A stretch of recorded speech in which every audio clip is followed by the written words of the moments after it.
order this hearing of the Minnesota Senate Taxes Committee. It is Tuesday, April 1st. It is 8:32 a.m. First item is adoption of the minutes. Are there any corrections or additions to the minutes? Seeing none, the minutes stand approved as presented. The first bill on our agenda is Senate File 1402. Senator Wiklund. Senate Files 1402, 2413, and 2765 are going to be presented. The first two briefly. The third, Senate File 2765, with a bit more description, explanation. All three of them are going to be moved to the Committee on Health and Human Services without recommendation, or that will be the preferred motion. Senator Wiklund. Well, thank you, Madam Chair, Chair Rest, and committee members. I really appreciate being able to present Senate File 1402 today in the Taxes Committee. This is a bill that will, it is foundational to continuing to build the healthcare system necessary to meet the needs of Minnesotans, specifically Minnesota children who have been at the forefront of a mental health crisis. We've all heard, I think, that Medicaid reimbursement rates have fallen woefully behind the cost of delivering care, and this is especially true for outpatient mental health and clinic-based care. This has led to a crisis of children boarding in emergency rooms, detention facilities, and within counties, and a staffing emergency in outpatient care across the state. In 2024, DHS released a study that made recommendations on what outpatient mental health and physician services reimbursement rates should be. My bill implements that rate study and uses a health plan assessment to pay for those increases. In recognition of the under-reimbursement in Medicaid, the federal government has created a supplemental payment program, otherwise known as directed payments. These programs match state funds with additional federal funds to help pay providers who serve medical assistance enrollees. My bill uses an MCO assessment to draw down these additional federal funds, and it does so in a way that ensures our health plan partners get back 99% of their assessment through higher capitation rates. These types of assessments have become an integral financing source for Medicaid nationwide and have been adopted by both blue and red states. We know that Minnesota sends more money to the federal government than it receives, and compared to other states, Minnesota has not done as much or enough to access federal funds to support medical assistance. And this proposal gives us the opportunity to change that. I can go into more detail about the assessment itself, but that is kind of a high-level overview of the bill. It makes changes to provide greater reimbursement for medical assistance, and I think that we know that having medical assistance rates being too low is affecting Minnesotans all across the state. They don't have the ability to access providers, and then that can affect people who aren't on medical assistance, just being able to find providers as well. So that's an overview of the bill. I can go into any more details if you'd like. Thank you, Senator Wiklund. Senator Weber.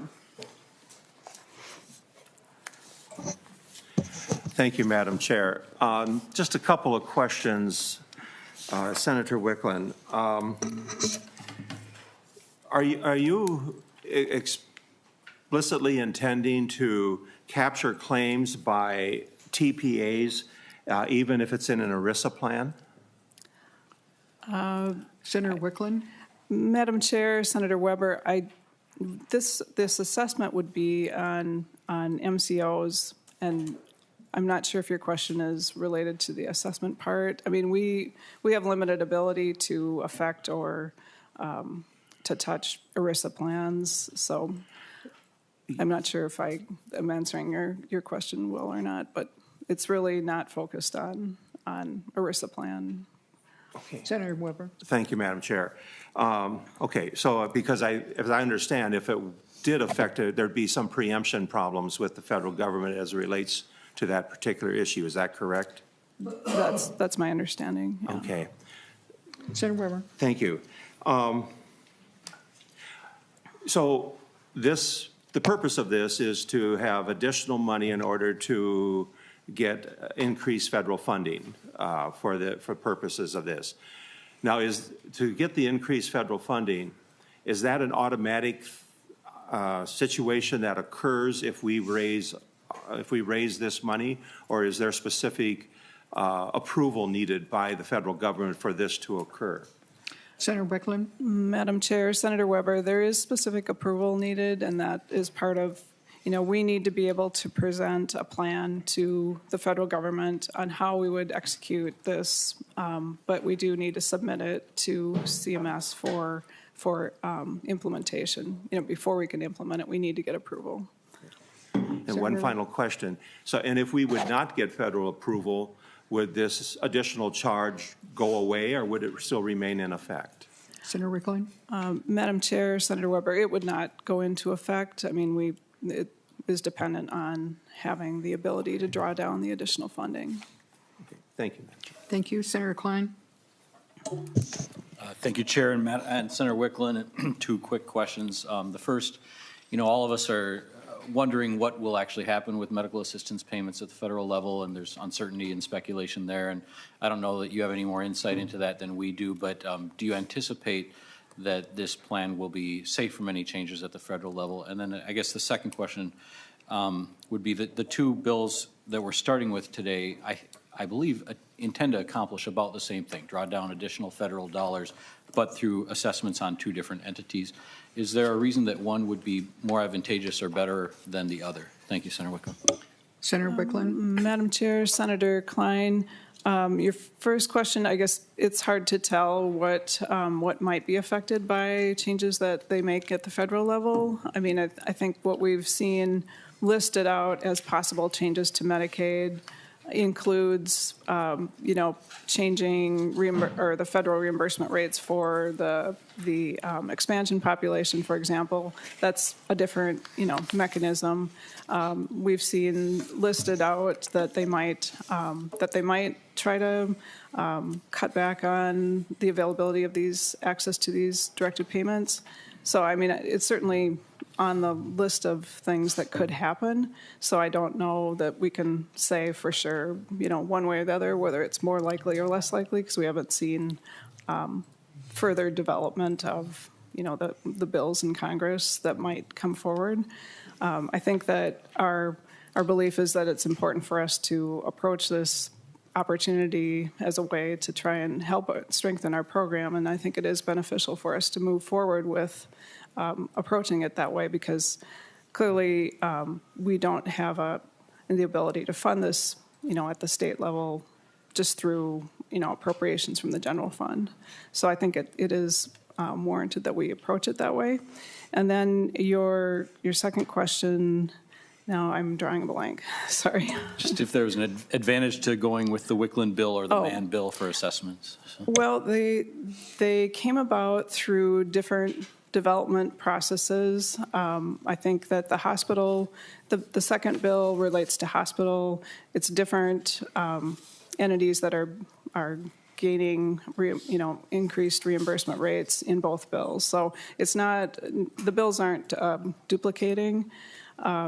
They were developed by different stakeholder groups who had insight into their own belief on how to best accomplish this. My bill focuses on the work that DHS did to study the mental health and outpatient rates that came out in 2024, which that study was not focused on hospitals. So it's more just how the bill is developed an effort to exclude or, duplicate. Thank you, Senator Klein.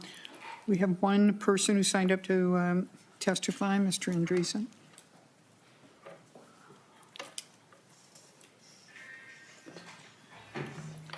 And, sir, please be extremely brief. We are moving this bill out immediately.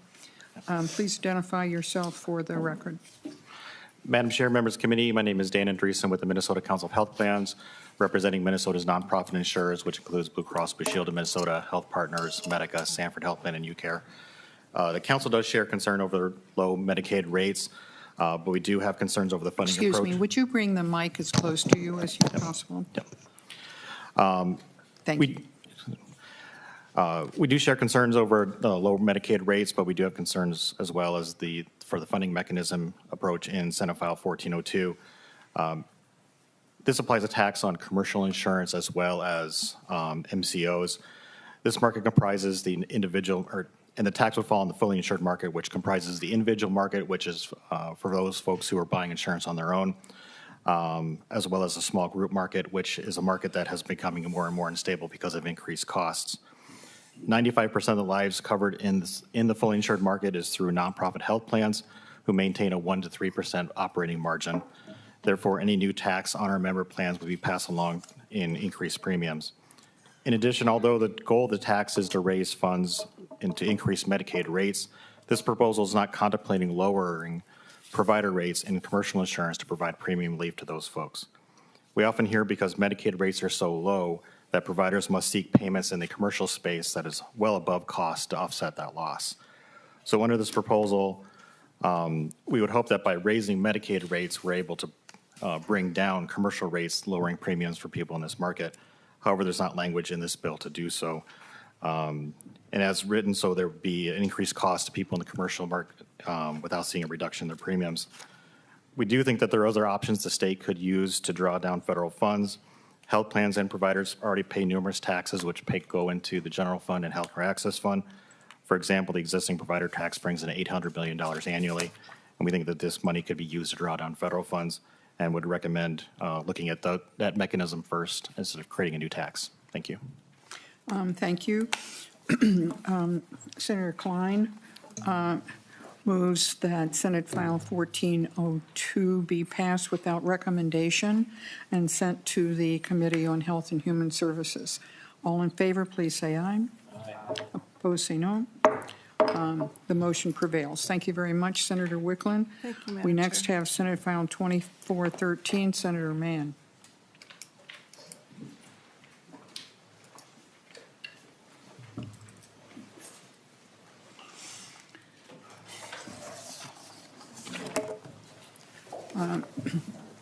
Senator Mann, welcome to the committee. Again, if you would give us more of a 30,000-foot view of your bill in short order.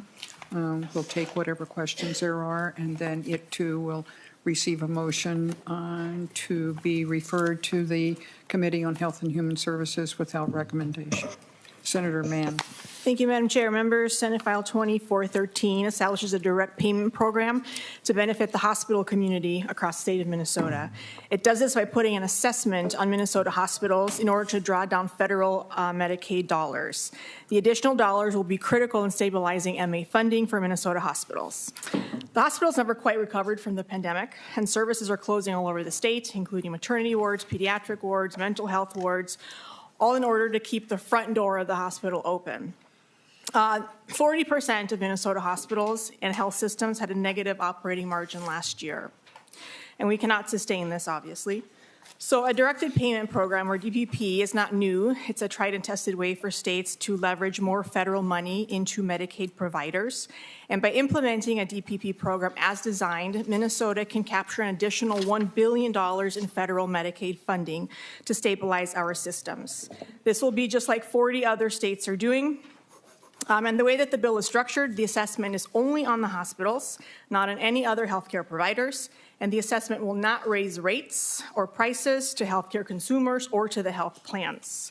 We've also structured the bill in a way that the assessments and disbursements are done quarterly, which with timelines that ensure a minimal lag between the two, which allows hospitals to manage any cash flow issues. With that, Madam Chair, I do have a testifier. Thank you very much. Are there questions for Senator Mann? We have one testifier, Mr. Schneider. Welcome to the committee. If you'd identify yourself for the record, please keep your testimony brief. Madam Chair, my name is Joe Schindler, and I am the Vice President of Finance with the Minnesota Hospital Association. I'm here today in support of Senate File 2413, a state Medicaid-directed payment program to support hospitals. We call it DPP for short. MHA has been sounding the alarm, of course, for many years about the finances of hospitals, but really one of the major sources is chronic Medicaid underfunding. And so while we realize that the state's budget forecast is not rosy, we have come up with a public-private solution that does not rely on general fund spending. The structure of the program is relatively straightforward. Hospitals are assessed a quarterly amount to support the state share necessary to leverage the federal Medicaid dollars. Our proposal is for quarterly assessments as necessary to spread out the financing of the program to ensure hospitals have the cash flow to support this program. Working with Health Management Associates, a national consulting firm, we've developed a broad-based assessment as dictated by CMS regulations, CMS Centers for Medicare and Medicaid Services. The inpatient side is based on total inpatient days, and the outpatient side is based on net outpatient revenue less Medicare. This approach of removing Medicare revenues helps reduce the assessment, especially for rural hospitals with high Medicare mix of patients. One additional note, this assessment does not increase costs to consumers or health plans. On the reimbursement side, the combined state and federal dollars are returned to hospitals through Medicaid managed care plans via quarterly supplemental payments for inpatient and outpatient services. We are very concerned that the time frame between hospitals paying the assessment and relying and then when they receive the reimbursement be not more than a 30-day window or so. To that end, we are relying on good cooperation from Department of Human Services and the Medicaid managed care plans to operationalize this program effectively. Now, we realize the DPP is not without challenges at the federal level, but the DPP may be our best last chance to alternative for hospitals to bring Medicaid financing closer to costs. Thank you. Thank you very much. Any questions? Seeing none, Senator Klein, or Senator Drazkowski. Thank you, Madam Chair. I'm just curious, obviously not a health and human services expert, but if the hospitals are going to pay this money out, $800 million, and you said the patients or consumers are not going to pay for this, who's going to pay for it? Just taxpayers? Is that question for Senator Mann or for her? Oh, it's for the witness? testifier. For her testifier, sir? Madam Chair and committee members, no, this is not a tax on patients at all. It would not be passed along. The simple function of it is for hospitals to supply the state share of funding to leverage the federal share. So the reimbursement will cover the assessment piece of it. So there's no cost being passed on to anybody. Senator Drazkowski? So, Madam Chair, so it sounds like we are, in this proposal, the hospitals are fronting money in order to leverage more federal taxpayer dollars beyond what they provide in the assessment is what it sounds like. So strictly federal taxpayers are paying for this. Is that? And then another question. I Senator heard, Driscollowski. thank you, Madam Chair. I heard that Minnesota's Medicaid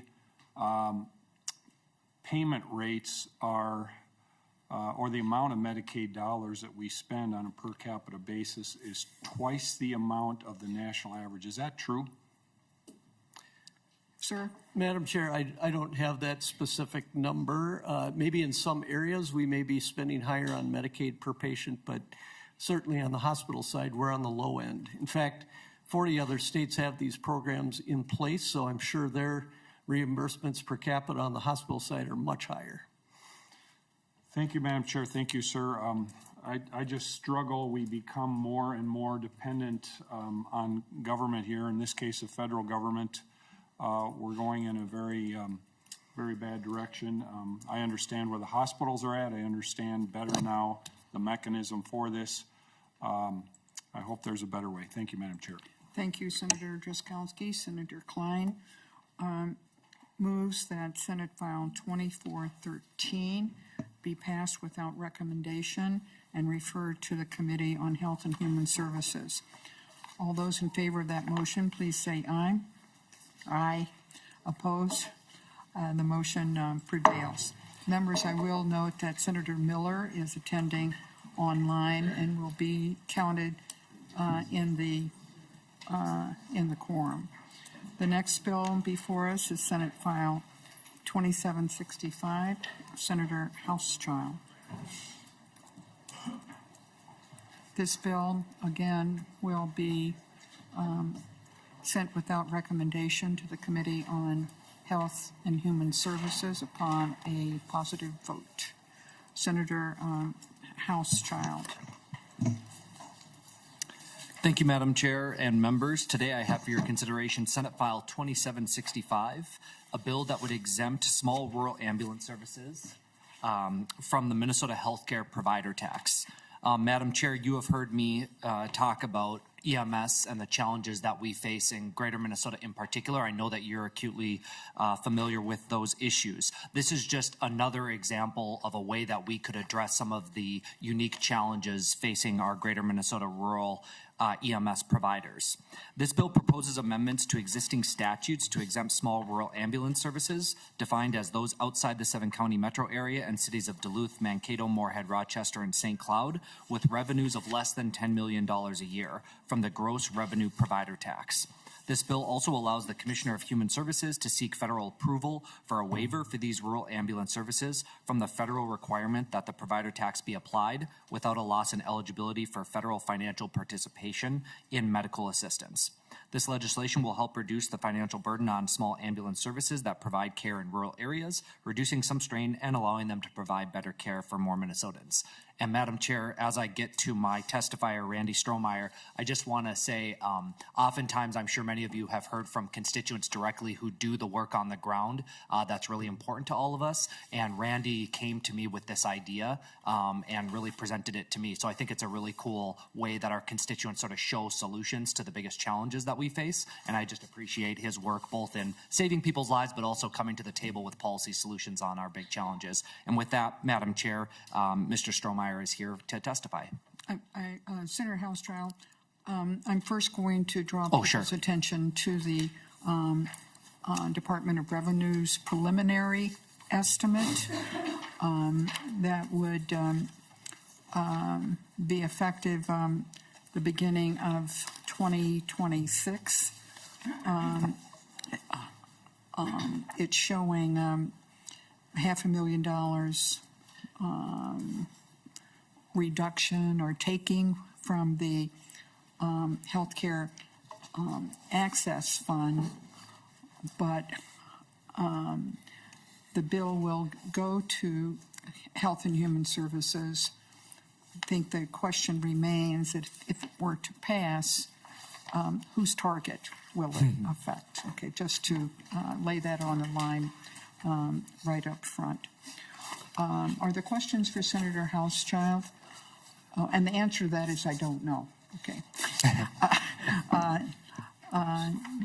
Questions for Senator Hauschild? Senator Klein. Thank you, Madam Chair. And Senator Hauschild, not so much a question, but a compliment on being innovative sir, about exploring the provider tax and how we disperse the provider tax among the various medical providers in the state of Minnesota, some of whom are really struggling, like rural ambulances, and some of whom are doing very well.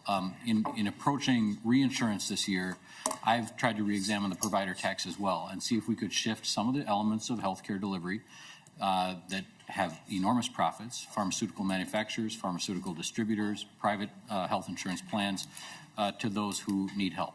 And I appreciate this approach of eliminating from the provider tax those who are struggling the very most.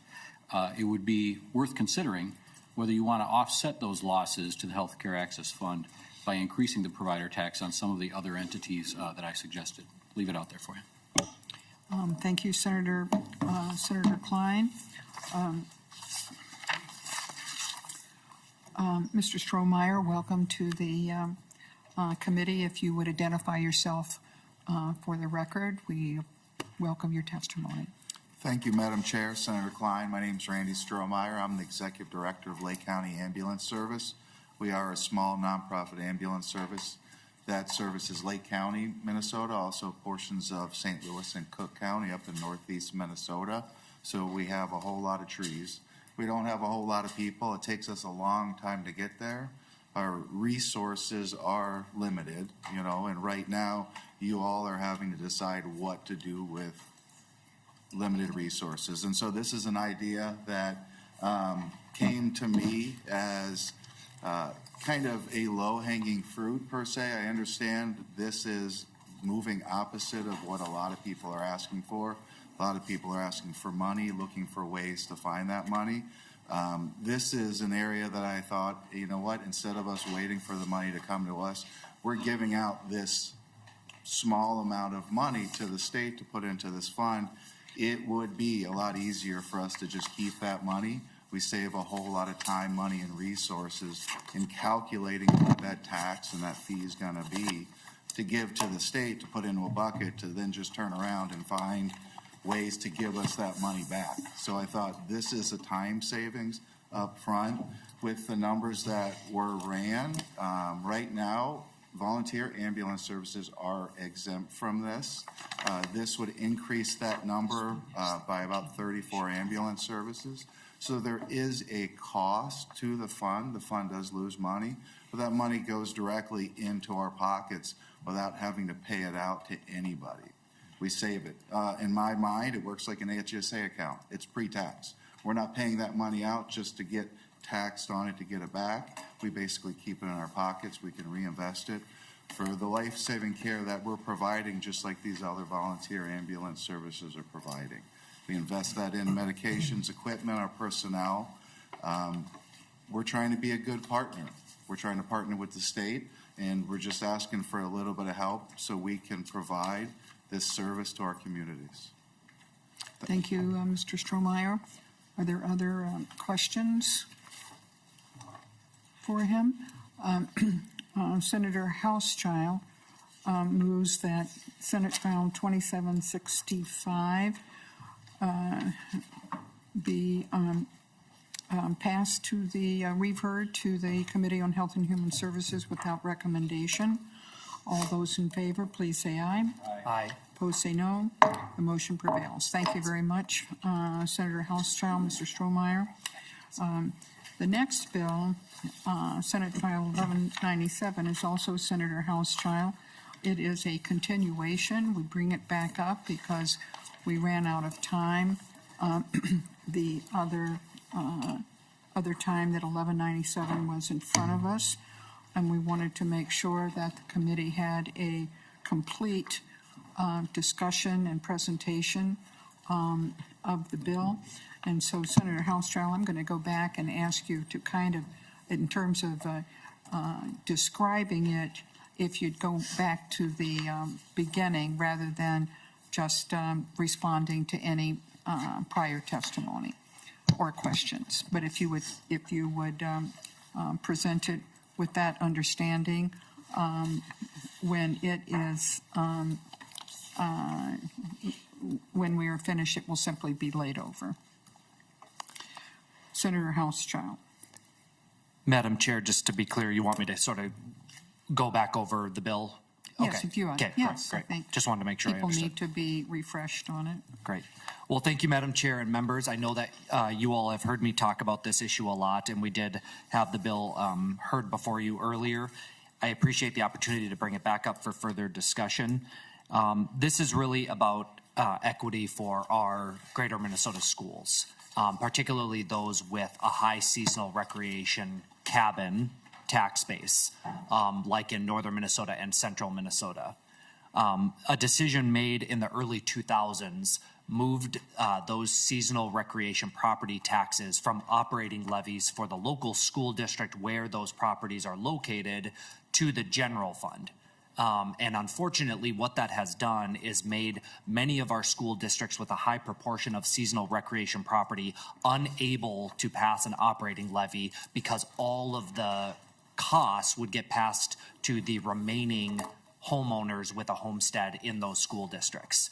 And unfortunately, what this means is that many of the wealthiest people in those school districts with property in those school districts are not only not paying for the operating levy for those local school districts, but they're passing the costs on to arguably homeowners with less value in their properties and who are struggling to afford many of the quality of life issues they have in greater Minnesota. And so what this bill does is it does not change the way that we tax cabins. Understandably, that was a negotiation that was made in the early 2000s. It was a part of a big deal. I wasn't here, obviously, so I don't know all the dynamics, but I know that it was a big deal and there was a lot of negotiations that happened. However, what this bill does is it sort of gets at a targeted approach to try to address some of the adverse effects of that policy, which is to provide an aid back from the state to school districts that pass an operating levy in their local school districts to make up for 50% of the operating levy cost for those seasonal recreation properties. And so it's sort of a unique way for us to target the relief for some of the school districts that are the most challenged with educational costs and educational revenue, while also making sure that the wealthiest among us pay towards their local school districts. Madam Chair, I'm happy to continue, but that is the gist of it. Happy to answer questions and have a discussion about the bill. I will just end with, I know, Madam Chair, you had requested some information from me. I did send that to you. Hopefully that was helpful, and happy to sort of continue to dig deeper on the request that you had for information. I have a couple of questions. Senator Hauschild, and maybe this is a question for our fiscal staff. I don't understand the fiscal note. I understand, I think, the revenue estimate, which deals only with the property tax interactions, and I can tell you back in those early days, my constituents had their cabin properties. They were not millionaires. They aspired to be millionaires, as maybe all of us should, but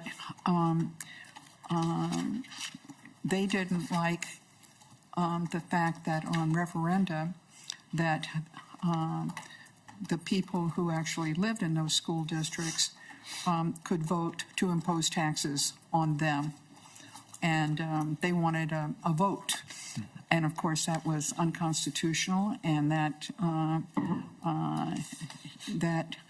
notion, that policy was not adopted. So they pay the referendum levies in their own school districts where they can vote. But I don't understand the fiscal note at all. And I wonder, Mr. Mann, if you can explain it to us, or why is it 18 or whatever it is? Why is it $18 million? Madam Chair, members, the fiscal note shows the cost of the aid for each year.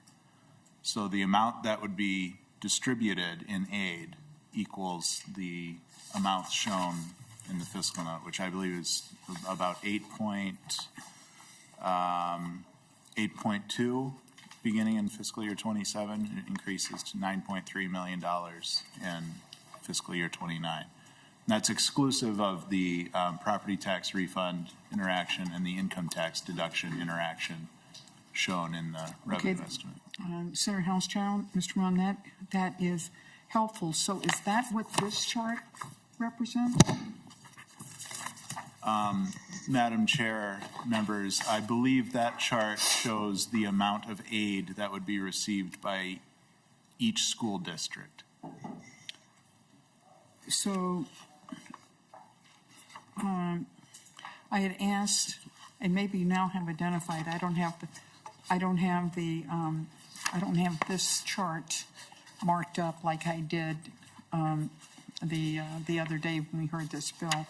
But I had asked you to, I think, to provide which of the school districts on here are yours. And I wonder if you could identify them by number. Yes. Thanks, Madam Chair. And I mean, so just going back really quick, if I could, to Mr. Mum's point in your question, I believe the answer is yes, that the amount in the fiscal note, these are the runs on what those payments What would the be. aid, Yeah. and I really didn't understand that. Yep. Thank you so much. Yep. So the districts the school districts in my legislative district are school district 32, 36.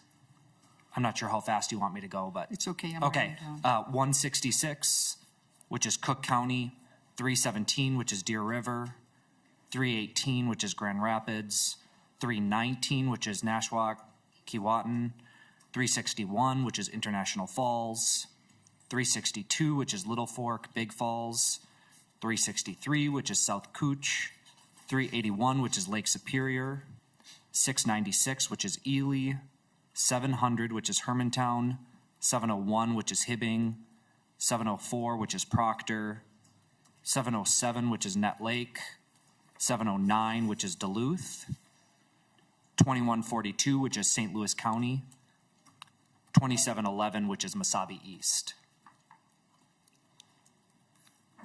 And the Senate File 1197 would reduce Senate District 3 school district operating levies by $533,000 and $533,000 a year via this aid, if it stayed in its current Okay. form. Thank you. I appreciate the information.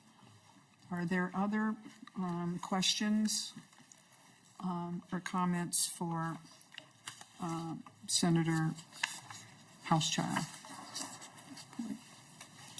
Okay, I'm assuming everybody thoroughly understands it then. And Senator Hauschild, Senate File 1197 then, with this additional information, will be laid over. Thank you. Thank you.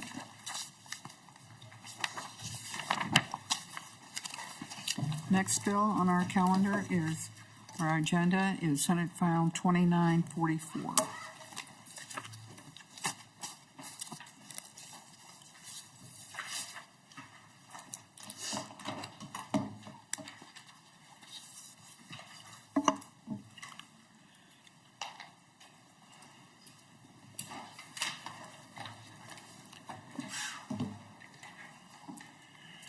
So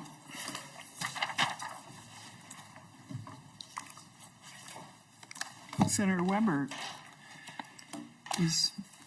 are there going to be others?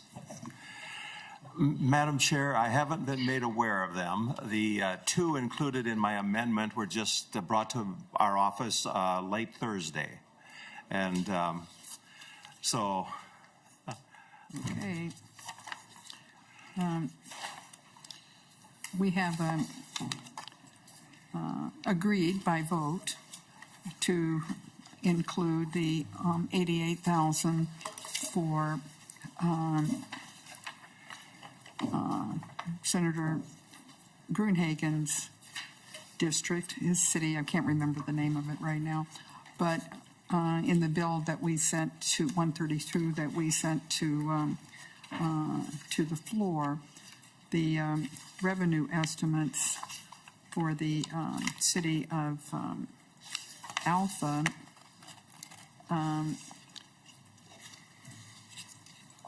and Odin and Trotsky amount to $18,000. So, Senator, with that in mind, Senator Weber offers the A3 amendment. All those in favor, please say aye. Aye. Opposed, say no. The motion prevails, adding the city of Odin and the city of Trotsky. Senator Weber. Thank you, Madam Chair. Yes, the original bill dealt with the city of Alpha, population of 97, and I believe, according to my notes, that we do have the mayor of Alpha online today. Is that correct? Very good. I have the mayor of Alpha online, as well as your city clerk, the city clerk. Very good, thank you. And the city of Trotsky has a population of 98, and Odin has a population of 123. The city of Alpha will present their information. We managed to finally reach the new city clerk in Trotsky, and who didn't really have any background as to how the failure to report occurred. And quite frankly, Madam Chair, my office has been trying to reach the city of Odin, and the City Hall phone has been disconnected at this point. And so we will continue to try to reach them and make sure that the reporting is done. As you will note in the legislation here, the original bill and the amendment, there is reporting, or the state auditor has to certify that the proper reporting has been accomplished in order for the respective cities to receive their amount of money. And as you mentioned, Madam Chair, the city of Alpha's amount is $18,472. The city of Trotsky's is $16,271, and the city of Odin is $30,957. I do think, Madam Chair, well, I'll wait for closing remarks before I make my final comment. We'd like to welcome Mr. Timothy Kane, the mayor of Alpha. If you're online, if you would identify yourself for the record. My name is Timothy Kane. I am the mayor of Alpha. Welcome to the committee, sir, and Thank proceed. You. What we had was we were having problems with the city clerk. She had been employed here for 5 years, and to start with was doing a pretty good job. But this last couple of years, she was having some problems, and we would ask her if everything was up to date, and she would state yes. Well, it was through our auditor we found out that our auditor was having to apply for extensions, and there were penalties. And when we found this out, that we had missed our local government aid, we questioned her, and she quit. And we have since hired Kelly, and she's done a fantastic job at getting stuff, lined back up here for us. Thank you very much, Mr. Mayor. Also, would like to welcome your new city clerk, Kelly Suchek. If you'd identify yourself for the record. Hi, I'm Kelly Suchek, city clerk of Alpha. If you would like to add your comments about the bill and whatever you'd like to say about rectifying the situation, Sure.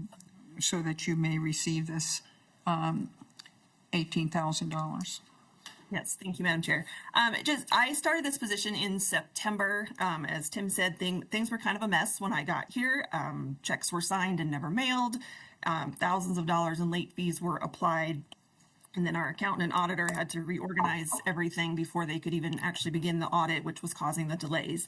But since I've been put in place, we do more reporting at the council meetings, more processes are in place to organize as I go, so our accountant and our auditor won't have to deal with that this year going forward. Of course, this $18,000 local government aid payment would help to cover the fees that the previous clerk caused, and being just a small community, every dollar kind of counts here. So we thank you for your consideration. Thank you very much, Ms. Socek.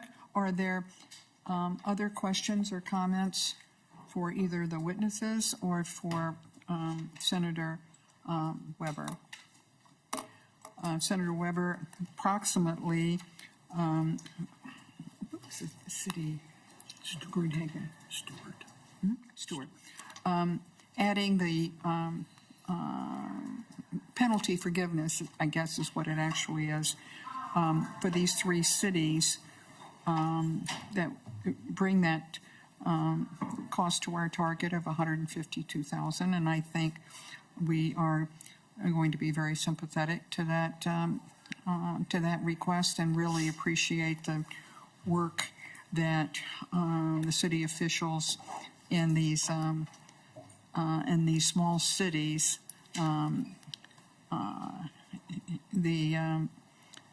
their hard work to achieve accountability and to get the funds that they are due under current law.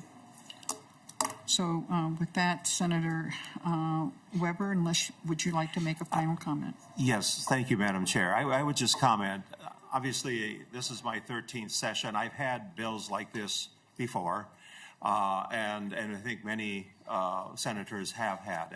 And I think it points to the difficulties that our small cities have in terms of being able to comply. You know, the city clerks in these communities are part-time, are very part-time actually, and many times they have not had formal training, and I guess at some point, and I apologize to the state auditor's office, I meant to try and touch base with them prior to this, and with these last two coming up so quickly, I just haven't had the opportunity. But I would like to visit with them to see if there is some type of change that could be made in the reporting process, in the forms, to somewhat simplify it and or provide assistance to these communities, because many of them within their budgets don't really have the funds to go out and hire professional accountants to deal with many of these matters. And so that's my final comment, Madam Chair. Thank you for hearing the bill. Yeah, thank you very much, Senator Weber. And even as we are sympathetic, we also are going to hold every city accountable for getting the proper information in, understanding that some of them may need more help than others and assistance in doing that than others. So Senate File 2944 is laid over. Thank you. Guess I'm next.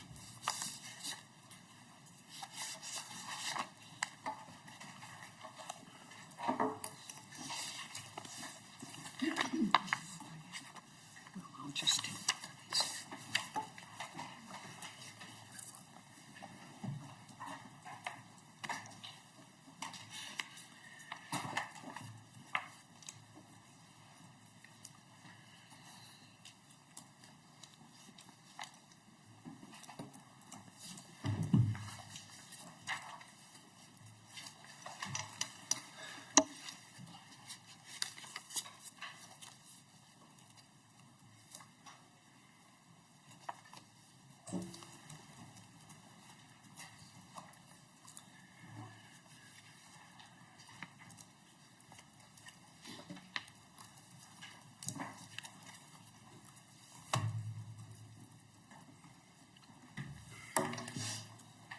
Welcome to your committee, Senator Rest. Senate File 2879 is in front of us. Thank you, Mr. Chairman.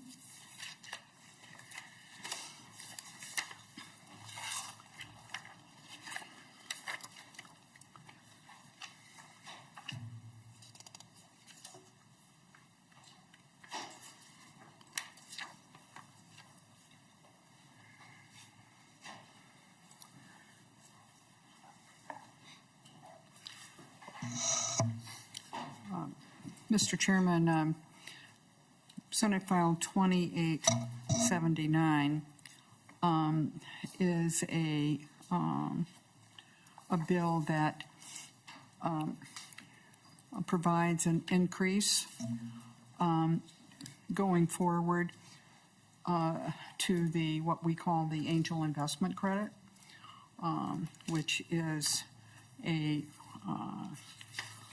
credit that is given to on behalf of small businesses to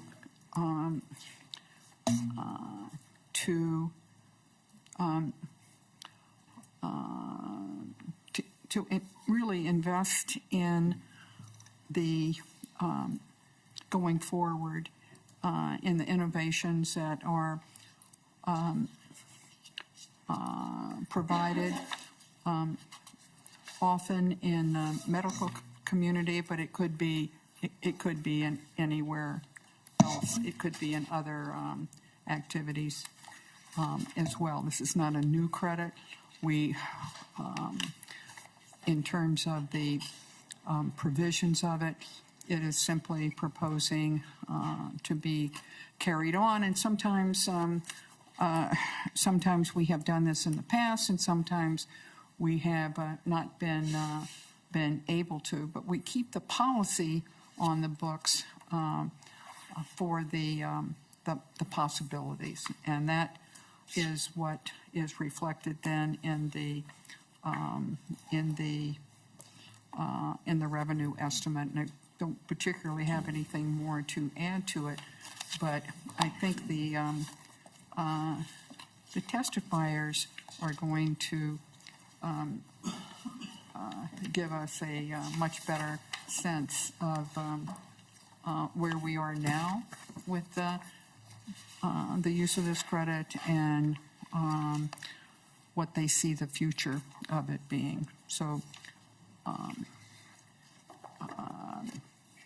Mr. Chairman, I didn't bring my agenda with me to the table, but I think you have it. Call forward Ben Wagner and Morgan Evans.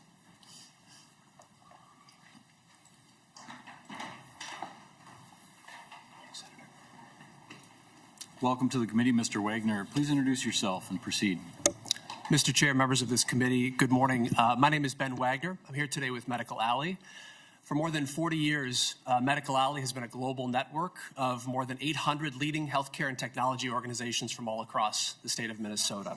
Many of the more than 1,800 companies we support each year are early-stage startups that depend on investor capital to grow, to transform ideas into life-changing innovations, and to bring high-quality jobs to communities in all corners of our state. The Angel Investment Tax Credit has been a vital tool in helping these startups secure early investment that they need to get off the ground.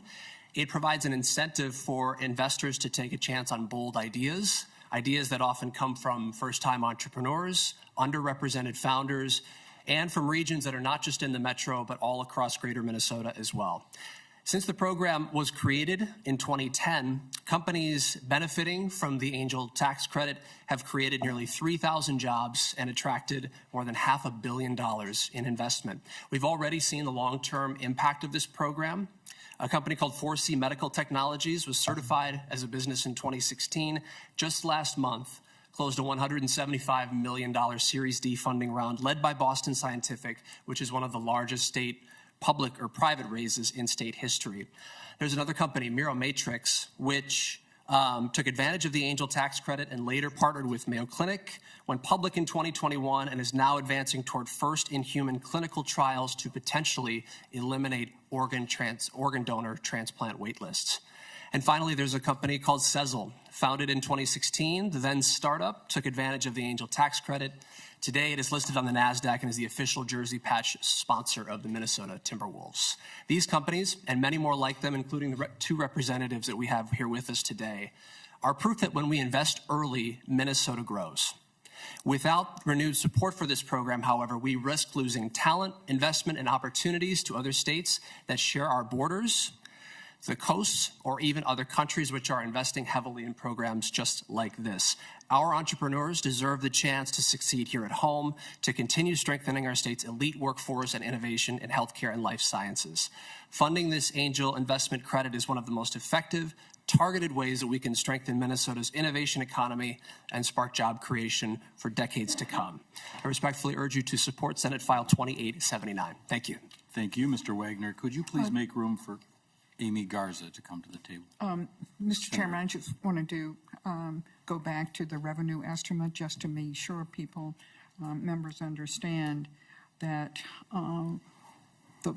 the changes that are being made are in the amounts of money, for one thing, but then also that the investment has to be held for 5 years instead of just 3, and that there's a maximum credit of $10 million each year, which is reflected in the revenue estimate, and that there is a sunset from in the year 2028, and that is a common practice when we have dealt with the angel investment credit in the past.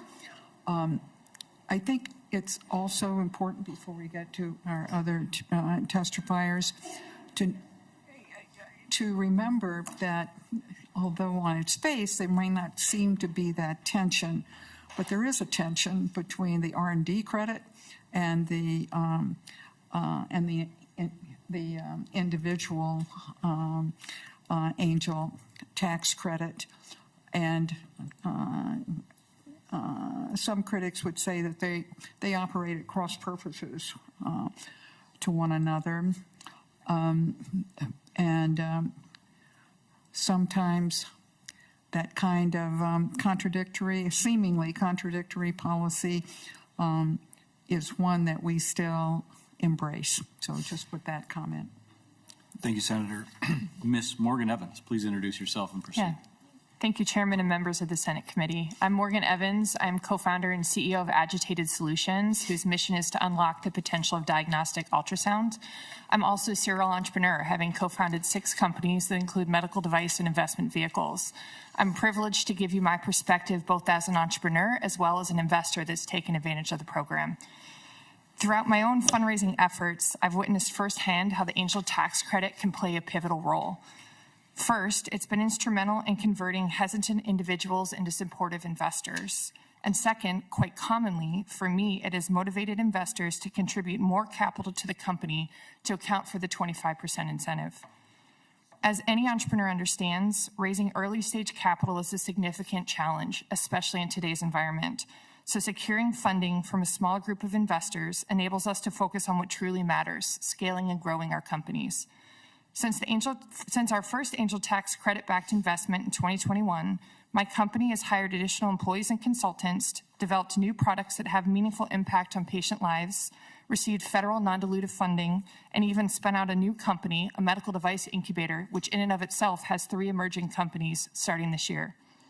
Shifting the focus to the investor perspective, early-stage investments inherently come with higher risk and long holding periods. The only way these investments can be justified is if the potential return outweighs those risks.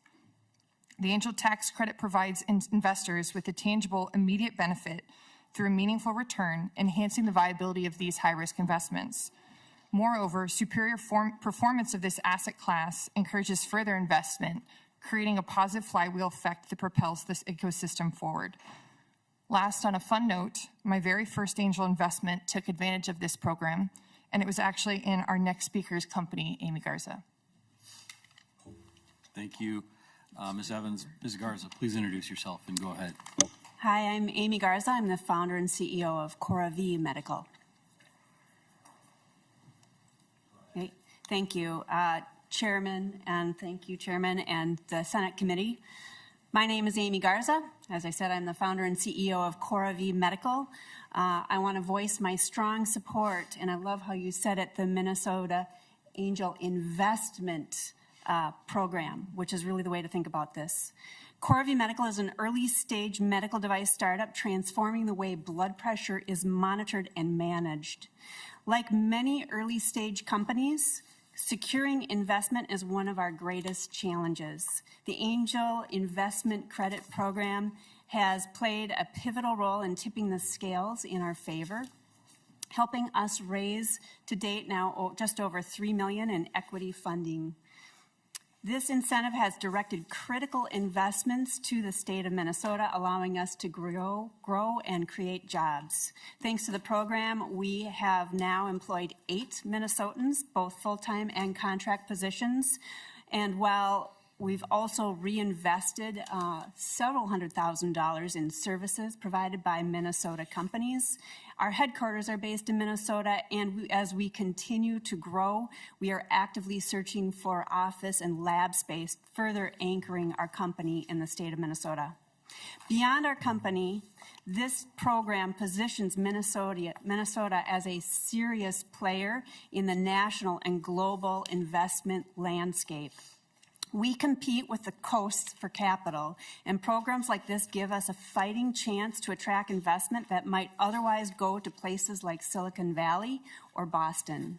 Without this incentive, we also risk losing investment from our own Minnesota-based angels who might feel they can get a better deal elsewhere. The Angel Tax Credit Program is not just a tax incentive, it is an investment in Minnesota's reputation as a hub for technology, business, and economic growth. It signals to entrepreneurs and investors that Minnesota is the place where innovation can thrive. Without it, we risk falling behind. I urge you to support this great program to ensure Minnesota remains a magnet for now and into the future. Thank you for your consideration. Thank you, Ms. Garza. Thank you for your help trying to monitor outpatient blood pressures. This is a challenge.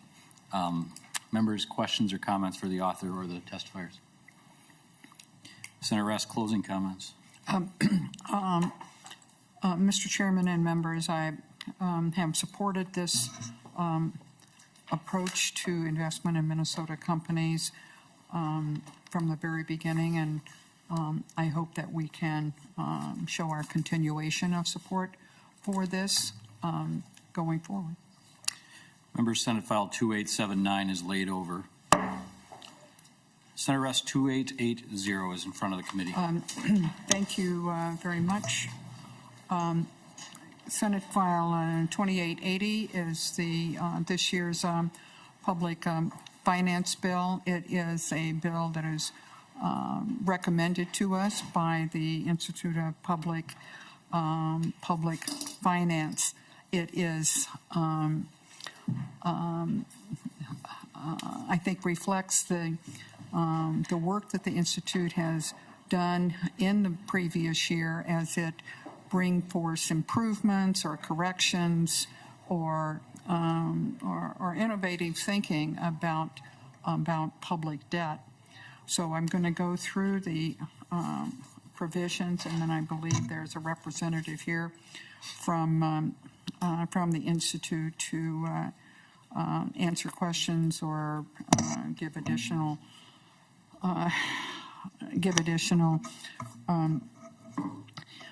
testimony.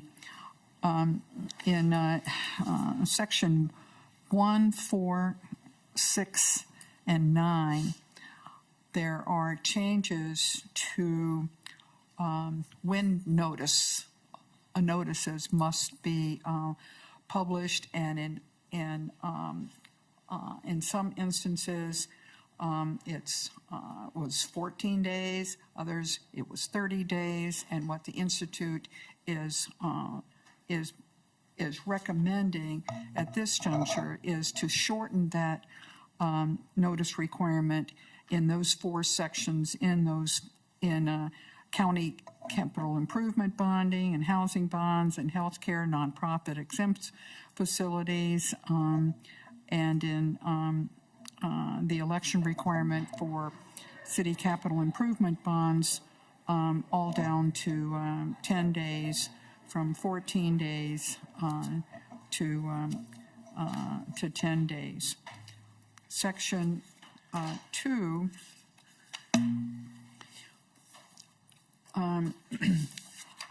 is a section that modifies the actual definition of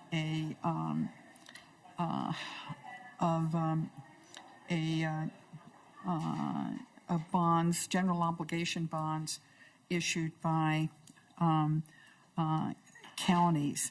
And if you look at lines 218 and 219, what is now included is a courthouse or justice center if connected to a jail, and that's been a kind of a gray area. If that these in these communities, it's gotten to the point where those facilities are related physically to one another, and so to make sure that those general obligation bonds can be issued, that definition is added to, if you look at 216, it says correctional facilities, that's current law. 217, law enforcement facilities, but now it's also ones that are connected with one another. It seems to be a small change in language, but it can be an important change for local communities, counties. In section 3, what this does is in credit enhancement programs that they can be refinanced. Sometimes there are looks of askance at refinancing as opposed to just financing a bill, and so to refund those debts, that is now is proposed to being allowed to the local governments to whom or for whom they would otherwise be permitted. Section 5 relates to the bond allocation cap, which is something we don't deal with very often anymore, but we used to all the time. It would be a bond allocation bill, as a matter of fact. But what Section 5 does, it seems to me, with the language, is to change the word limited to what is required under federal law to in order to obtain allocation of a volume cap. And it's not, I don't see it's a real change in policy. It is more or less a clarification of what is intended. In section 7 and 8, the operative language is on page 6, lines 6 and 7, and it deals with, again, deadlines and making that clearer that it is they have to be within the current calendar year. So it's either the earlier, if you look at 6.6 and 6.7, the earlier of either of one of two things, 180 days of the allocation, or the last business day in December. Then the last section that doesn't deal with that 14 or 15 days to 10 days in terms of when notices it's a very interesting, actually. It used to be, if you look at the language before, sheriff's residence could be right next to the sheriff's office. And so what the law used to say, or the current law says, is that the contracts would include both would have included a county jail or a sheriff's residence. Well, that doesn't happen anymore, and so the language "or both" is struck, and just includes now separately a sheriff's residence, sheriff's offices, law enforcement center, et cetera. So in the earlier part of the bill, it was focusing on co-located or connected facilities, and in this instance, it separates those two. So, Mr.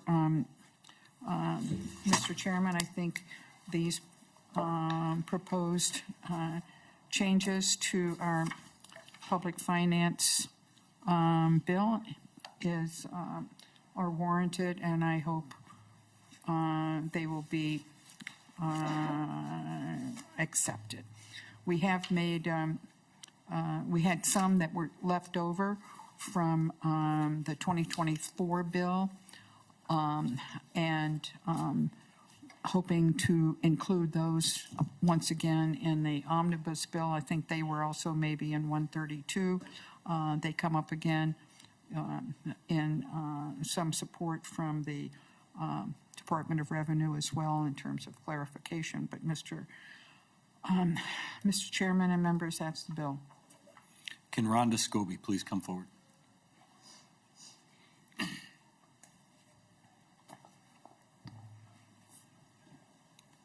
Welcome to the committee, Ms. Scobie. Please introduce yourself and proceed.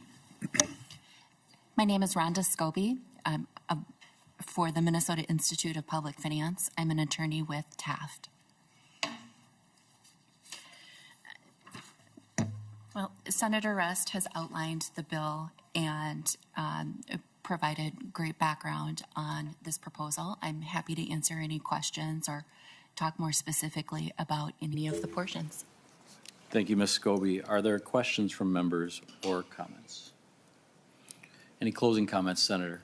No, Mr. Chairman. No.